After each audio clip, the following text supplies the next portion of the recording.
Bonsoir, vous écoutez La Voix des Ombres. Ce soir, nous allons suivre l'histoire de la Dame Pâle à travers les monts Carpates. Alors installez-vous confortablement, laissez la lampe vaciller et suivez-moi dans ces récits où l'imaginaire flirte avec l'invisible.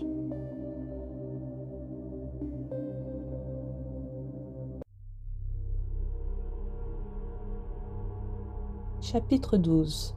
Les monts Carpates. Je suis polonaise, née à Saint-Domir, c'est-à-dire dans un pays où les légendes deviennent des articles de foi, où nous croyons à nos traditions de famille autant, plus peut-être, qu'à l'Évangile. Pas un de nos châteaux qui n'ait son spectre, pas une de nos chaumières qui n'ait son esprit familier. Chez le riche comme chez le pauvre, dans le château comme dans la chaumière, on reconnaît le principe ami comme le principe ennemi. Parfois, ces deux principes entrent en lutte et combattent. Alors ce sont des bruits si mystérieux dans les corridors, des rugissements si épouvantables dans les vieilles tours, des tremblements si effrayants dans les murailles, que l'on s'enfuit de la chaumière comme du château, et que paysans ou gentilshommes courent à l'église chercher la croix bénie ou les saintes reliques, seul préservatif contre les démons qui nous tourmentent. Mais là aussi, deux principes plus terribles, plus acharnés, plus implacables encore sont en présence, la tyrannie et la liberté. L'année 1825 vit se livrer entre la Russie et la Pologne une de ces luttes dans lesquelles on croirait que tout le sang d'un peuple est épuisé, comme souvent s'épuise tout le sang d'une famille. Mon père et mes deux frères s'étaient levés contre le nouveau tsar et avaient été se ranger sous le drapeau de l'indépendance polonaise, toujours abattus, toujours relevés. Un jour, j'appris que mon plus jeune frère avait été tué. Un autre jour, on m'annonça que mon frère aîné était blessé, à mort. Enfin, après une journée pendant laquelle j'avais écouté avec terreur le bruit du canon qui se rapprochait incessamment, je vis arriver mon père avec une centaine de cavaliers, débris de 3000 hommes qu'il commandait. Il venait s'enfermer dans notre château, avec l'intention de s'ensevelir sous ses ruines. Mon père, qui ne craignait rien pour lui, tremblait pour moi. En effet, pour mon père, il ne s'agissait que de la mort, car il était bien sûr de ne pas tomber vivant aux mains de ses ennemis. Mais pour moi, il s'agissait de l'esclavage, du déshonneur, de la honte. Mon père, parmi les 100 hommes qui lui restaient, en choisit 10, appela l'intendant, lui remit tout l'or et tous les bijoux que nous possédions, et se rappelant que lors du second partage de la Pologne, ma mère, presque enfant, avait trouvé un refuge inabordable dans le monastère de Saastrou, situé au milieu des monts Carpates, il lui ordonna de me conduire dans ce monastère qui, hospitalier à la mère, ne serait pas moins hospitalier sans doute à la fille. Malgré le grand amour que mon père avait pour moi, les adieux ne furent pas longs. Selon toute probabilité, les Russes devaient être le lendemain en vue du château. Il n'y avait donc pas de temps à perdre. Je revêtis à la hâte un habit d'Amazone avec lequel j'avais l'habitude d'accompagner mes frères à la chasse. On me scella le cheval le plus sûr de l'écurie. Mon père glissa ses propres pistolets, chefs-d'œuvre de la manufacture de Toulon, dans mes fontes, m'embrassa et donna l'ordre du départ. Pendant la nuit et pendant la journée du lendemain, nous fîmes 20 lieues en suivant les bords d'une de ces rivières sans nom qui viennent se jeter dans la Vistule. Cette première étape doublée nous avait mis hors de la portée des Russes. Au dernier rayon du soleil, nous avions vu étinceler les sommets neigeux des monts Carpates. Vers la fin de la journée du lendemain, nous atteignîmes leur base. Enfin, dans la matinée du 3e jour, nous commençâmes à nous engager dans une de leurs gorges. Nos monts Carpates ne ressemblent point aux montagnes civilisées de votre Occident. Tout ce que la nature a d'étrange et de grandiose s'y présente au regard dans sa plus complète majesté. Leurs cimes orageuses se perdent dans les nues, couvertes de neiges éternelles. Leurs immenses forêts de sapins se penchent sur le miroir poli de lacs pareils à des mers. Et ces lacs, jamais une nacelle ne les a sillonnés, jamais le filet d'un pêcheur n'a troublé leur cristal profond comme l'azur du ciel. La voix humaine y retentit à peine de temps en temps, faisant entendre un chant moldave auquel répondent les cris des animaux sauvages. Chants et cris vont éveiller quelque écho solitaire, tout étonné qu'une rumeur quelconque lui ait appris sa propre existence.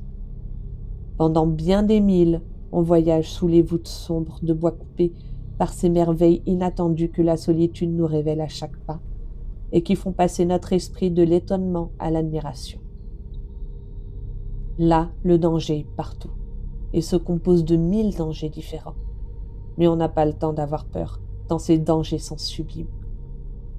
Tantôt ce sont des cascades improvisées par la fonte des glaces qui, bondissant de rocher en rocher, envahissent tout à coup les 3 sentiers que vous suivez, sentiers tracés par le passage de la bête fauve et du chasseur qui la poursuit. Tantôt ce sont des arbres minés par le temps qui se détachent du sol et tombent avec un fracas terrible qui semble être celui d'un tremblement de terre. Tantôt enfin ce sont les ouragans qui vous enveloppent de nuages au milieu desquels on voit jaillir, s'allonger et se tordre l'éclair, pareil à un serpent de feu. Puis après ces pics alpestres, après ces forêts primitives, comme vous avez eu des montagnes géantes, comme vous avez eu des bois sans limite, vous avez des steppes sans fin, véritables mers avec ses vagues et ses tempêtes, savanes arides et bosselées où la vue se perd dans un horizon sans bornes. Alors ce n'est plus la terreur qui s'empare de vous, c'est la tristesse qui vous inonde. C'est une vaste et profonde mélancolie dont rien ne peut vous distraire, car l'aspect du pays, aussi loin que votre regard peut s'étendre, est toujours le même. Vous montez et vous descendez 20 fois des pentes semblables, cherchant vainement un chemin tracé. En vous voyant ainsi perdu dans votre isolement, au milieu des déserts, vous vous croyez seul dans la nature, et votre mélancolie devient de la désolation. En effet, la marche semble être devenue une chose inutile et qui ne vous conduira à rien. Vous ne rencontrez ni village, ni château, ni chaumière, nulle trace d'habitation humaine. Parfois seulement, comme une tristesse de plus dans ce morne paysage, un petit lac sans roseaux, sans buissons, endormi au fond d'un ravin, comme une autre mer morte, vous barre la route avec ses eaux vertes, au-dessus desquelles s'élèvent à votre approche quelques oiseaux aquatiques aux cris prolongés et discordants. Puis vous faites un détour. Vous gravissez la colline qui est devant vous, vous descendez dans une autre vallée, vous gravissez une autre colline, et cela dure ainsi jusqu'à ce que vous ayez épuisé la chaîne moutonneuse qui va toujours en s'amoindrissant. Mais cette chaîne épuisée, si vous faites un coude vers le midi, alors le paysage reprend du grandiose. Alors vous apercevez une autre chaîne de montagnes, plus élevée, de forme plus pittoresque, d'aspect plus riche. Celle-là est toute empanachée de forêts, toute coupée de ruisseaux. Avec l'ombre et l'eau, la vie renaît dans le paysage. On entend la cloche d'un ermitage. On voit serpenter une caravane au flanc de quelques montagnes. Enfin, au dernier rayon du soleil, on distingue, comme une bande de blancs oiseaux appuyés les uns contre les autres, les maisons de quelques villages qui semblent s'être groupés pour se préserver de quelque attaque nocturne. Car avec la vie est revenu le danger, et ce ne sont plus comme dans les premiers monts que l'on a traversés des bandes d'ours et de loups qu'il faut craindre, mais des hordes de brigands moldaves qu'il faut combattre. Cependant nous approchions. 10 journées de marche s'étaient passées sans accident. Nous pouvions déjà apercevoir la cime du mont Pion, qui dépasse de la tête toute cette famille de géants, et sur le versant méridional duquel est situé le couvent de Saastrou où je me rendais. Encore 3 jours, et nous étions arrivés. Nous étions à la fin du mois de juillet. La journée avait été brûlante, et c'était avec une volupté sans pareille que vers 4 heures, nous avions commencé d'aspirer les premières fraîcheurs du soir. Nous avions dépassé les tours en ruine de Nyantso. Nous descendions vers une plaine que nous commencions d'apercevoir à travers l'ouverture des montagnes. Nous pouvions déjà, d'où nous étions, suivre des yeux le cours de la Bistriza, aux rives émaillées de rouge afrine et de grandes campanules aux fleurs blanches.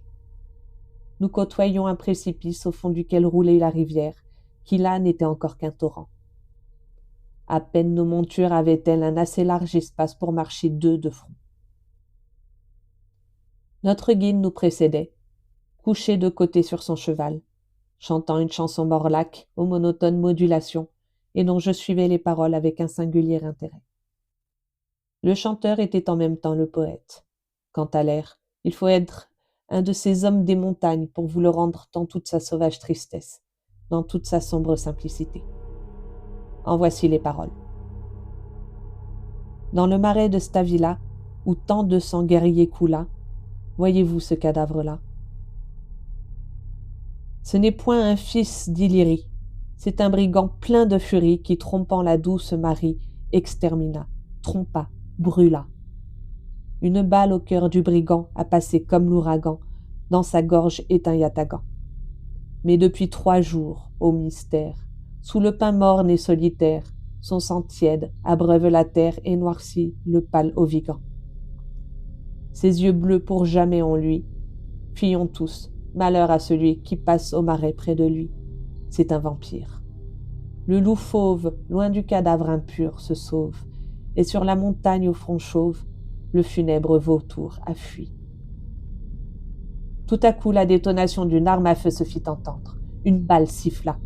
La chanson s'interrompit, et le guide, frappé à mort, alla rouler au fond du précipice, tandis que son cheval s'arrêtait frémissant, en allongeant sa tête intelligente vers le fond de l'abîme où avait disparu son maître. En même temps, un grand cri s'éleva, et nous vîmes se dresser au flanc de la montagne une trentaine de bandits. Nous étions complètement entourés. Chacun saisit son arme, et quoique pris à l'improviste, comme ceux qui m'accompagnaient étaient de vieux soldats habitués au feu, ils ne se laissèrent pas intimider et ripostèrent. Moi-même, donnant l'exemple, je saisis un pistolet, et sentant le désavantage de la position, je criai « En avant !» et piquai mon cheval qui s'emporta dans la direction de la plaine. Mais nous avions affaire à des montagnards, bondissant de rocher en rocher comme de véritables démons des abîmes, faisant feu tout en bondissant et gardant toujours sur notre flanc la position qu'ils avaient prise. D'ailleurs, notre manœuvre avait été prévue. À un endroit où le chemin s'élargissait, où la montagne faisait un plateau, un jeune homme nous attendait à la tête d'une dizaine de gens à cheval. En nous apercevant, ils mirent leur monture au galop et vinrent nous heurter de front, tandis que ceux qui nous poursuivaient se laissaient rouler des flancs de la montagne et nous ayant coupé la retraite, nous enveloppaient de tous côtés. La situation était grave, et cependant, habitué dès mon enfance aux scènes de guerre, je pus l'envisager sans en perdre un détail. Tous ces hommes, vêtus de peau de mouton, portaient d'immenses chapeaux ronds couronnés de fleurs naturelles, comme ceux des Hongrois. Ils avaient chacun à la main un long fusil turc qu'ils agitaient après avoir tiré, en poussant des cris sauvages, et à la ceinture un sabre recourbé et une paire de pistolets. Quant à leur chef, c'était un jeune homme de 22 ans à peine, au teint pâle, aux longs yeux noirs, aux cheveux tombant bouclés sur ses épaules. Son costume se composait de la robe moldave garnie de fourrure et serrée à la taille par une écharpe à bandes d'or et de soie. Un sabre recourbé brillait à sa main, et 4 pistolets étincelaient à sa ceinture. Pendant le combat, il poussait des cris rauques et inarticulés qui semblaient ne point appartenir à la langue humaine et qui cependant exprimaient ses volontés, car à ces cris, ces hommes obéissaient, se jetant ventre à terre pour éviter les décharges de nos soldats, se relevant pour faire feu à leur tour, abattant ceux qui étaient debout encore, achevant les blessés et changeant enfin le combat en boucherie. J'avais vu tomber l'un après l'autre les 2 tiers de mes défenseurs. 4 restaient encore debout, se serrant autour de moi, ne demandant pas une grâce qu'ils étaient certains de ne pas obtenir, et ne songeant qu'à une chose, à vendre leur vie le plus cher possible. Alors le jeune chef jeta un cri plus expressif que les autres, en étendant la pointe de son sabre vers nous. Sans doute cet ordre était enveloppé d'un cercle de feu ce dernier groupe, et de nous fusiller tous ensemble, car les longs mousquets moldaves s'abaissèrent d'un même mouvement. Je compris que notre dernière heure était venue. Je levai les yeux et les mains au ciel avec une dernière prière et j'attendis la mort. En ce moment, je vis, non pas descendre, mais se précipiter, mais bondir de rocher en rocher, un jeune homme qui s'arrêta debout sur une pierre dominant toute cette scène, pareil à une statue sur un piédestal, et qui, étendant la main sur le champ de bataille, ne prononça que ce seul mot. « Assez !» À cette voix, tous les yeux se levèrent. Chacun parut obéir à ce nouveau maître.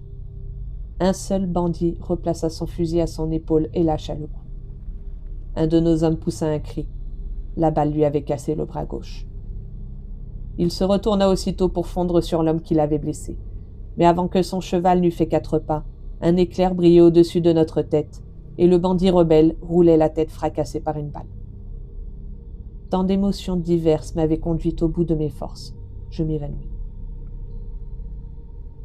Quand je revins à moi, j'étais couché sur l'herbe, la tête appuyée sur les genoux d'un homme dont je ne voyais que la main blanche et couverte de bagues entourant ma taille, tandis que devant moi, debout, les bras croisés, le sabre sous un de ses bras, se tenait le jeune chef moldave qui avait dirigé l'attaque contre nous. « Kostaki, disait en français et d'un ton d'autorité celui qui me soutenait, vous allez à l'instant même faire retirer vos hommes et me laisser le soin de cette jeune femme. »« mon frère, répondit celui auquel ces paroles étaient adressées et qui semblait se contenir avec peine. Mon frère, prenez garde de lasser ma patience. Je vous laisse le château, laissez-moi la forêt. Au château, vous êtes le maître, mais ici, je suis tout-puissant. Ici, il me suffirait d'un mot pour vous forcer de m'obéir. Kostaki, je suis l'aîné. C'est vous dire que je suis le maître partout, dans la forêt comme au château, là-bas comme ici. Oh, je suis du sang des Brankovans, comme vous, sang royal qui a l'habitude de commander, et je commande. Vous commandez, vous, Grégoriska, à vos valets, oui. À mes soldats, non. Vos soldats sont des brigands, Kostaki. Des brigands que je ferai pendre au créneau de nos tours s'ils ne m'obéissent pas à l'instant même. Eh bien, essayez donc de leur commander. Alors je sentis que celui qui me soutenait retirait son genou et posait doucement ma tête sur une pierre. Je le suivis du regard avec anxiété, et je pus voir le même jeune homme qui était tombé, pour ainsi dire, du ciel au milieu de la mêlée, et que je n'avais pu qu'entrevoir, m'étant évanoui au moment même où il avait parlé. C'était un jeune homme de 24 ans, de haute taille, avec de grands yeux bleus dans lesquels on lisait une résolution et une fermeté singulières. Ses longs cheveux blonds, indice de la race slave, tombaient sur ses épaules comme ceux de l'archange Michel, encadrant des joues jeunes et fraîches. Ses lèvres étaient relevées par un sourire dédaigneux, et laissaient voir une double rangée de perles. Son regard était celui que croise l'aigle avec l'éclair. Il était vêtu d'une espèce de tunique en velours noir. Un petit bonnet, pareil à celui de Raphaël, orné d'une plume d'aigle, couvrait sa tête. Il avait un pantalon collant et des bottes brodées. Sa taille était serrée par un ceinturon supportant un couteau de chasse. Il portait en bandoulière une petite carabine à 2 coups, dont un des bandits avait pu apprécier la justesse. Il étendit la main, et cette main étendue semblait commander à son frère lui-même. Il prononça quelques mots en langue moldave. Ces mots parurent faire une profonde impression sur les bandits. Alors, dans la même langue, le jeune chef parla à son tour, et je devinai que ses paroles étaient mêlées de menaces et d'imprécations. Mais à ce long et bouillant discours, l'aîné des 2 frères ne répondit qu'un mot. Les bandits s'inclinèrent. Il fit un geste, les bandits se rangèrent derrière nous. « Eh bien, soit, Grégoriska, dit Kostaki, reprenant la langue française. Cette femme n'ira pas à la caverne, mais elle n'en sera pas moins à moi. Je la trouve belle, je l'ai conquise, et je la veux. » Et en disant ces mots, il se jeta sur moi et m'enleva dans ses bras.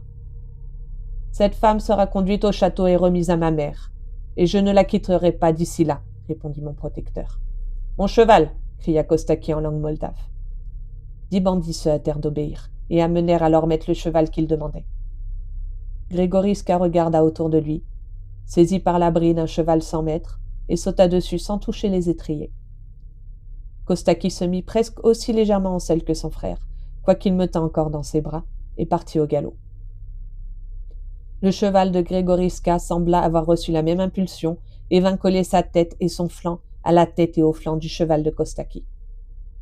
C'était une chose curieuse à voir que ces 2 cavaliers, volant côte à côte, sombres, silencieux, ne se perdant pas un seul instant de vue sans avoir l'air de se regarder, s'abandonnant à leurs chevaux, dont la course désespérée les emportait à travers les bois, les rochers et les précipices. Ma tête renversée me permettait de voir les beaux yeux de Grégoriska fixés sur les miens. Kostaki s'en aperçut, me releva la tête, et je ne vis plus que son regard sombre qui me dévorait. Je baissai mes paupières, mais ce fut inutilement. À travers leur voile, je continuais à voir ce regard lancinant qui pénétrait jusqu'au fond de ma poitrine et me perçait le cœur. Alors une étrange hallucination s'empara de moi. Il me sembla être l'Alénor de la ballade de Burger, emporté par le cheval et le cavalier fantôme. Et lorsque je sentis que nous nous arrêtions, ce ne fut qu'avec terreur que j'ouvris les yeux, tant j'étais convaincu que je n'allais voir autour de moi que croix brisées et tombes ouvertes. Ce que je vis n'était guère plus gai. C'était la cour intérieure d'un château moldave bâti au XIVe siècle.